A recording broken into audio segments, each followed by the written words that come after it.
एक जंगल में हाथी और बकरी रहते थे, जो बहुत अच्छे दोस्त थे। दोनों साथ मिलकर रोजाना भोजन की तलाश करते और मिल बैठकर भोजन करते थे। एक दिन में दोनों खाने की तलाश में निकले और चलते चलते बहुत दूर पहुंच गए।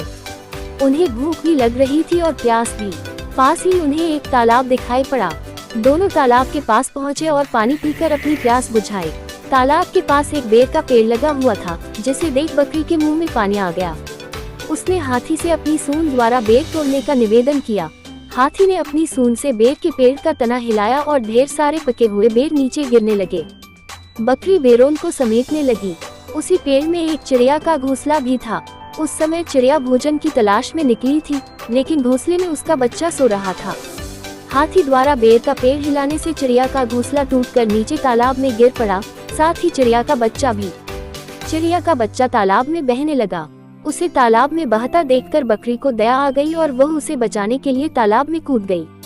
बकरी तैरना नहीं जानती थी, वह तालाब में डूबने लगी। हाथी ने अपने दोस्त को तालाब में डूबते देखा तो फौरन तालाब में छलांग लगा दी और बकरी और चिड़िया के बच्चे दोनों को बाहर निकाल लिया। उसी समय चिड़िया भोजन लेकर लौटी और उसने सारा दृश्य देखा। वह हाथी का धन्यवाद देने लगी कि उसने उसके बच्चे की जान बचाई। उस दिन से चिड़िया, हाथी और बकरी दोस्त बन गए। चिड़िया ने हाथी और बकरी को बेर के पेड़ के नीचे रहने का आमंत्रण दिया। हाथी और बकरी उसी बेर के पेड़ के नीचे रहने लगे। चिड़िया जब भी भोजन लेने जाती तो वापस आकर हाथी और बकरी को उन पेड़ों के बारे में बताती जिनमें फल लगे हैं, जिससे हाथी और बकरी के लिए भोजन ढूंढना आसान हो गया।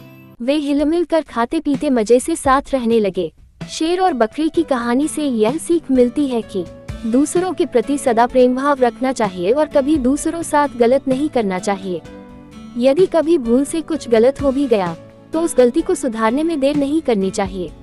हिलमिल कर एक दूसरे की सहायता करते हुए जीवन जीने का एक अलग ही आनंद है।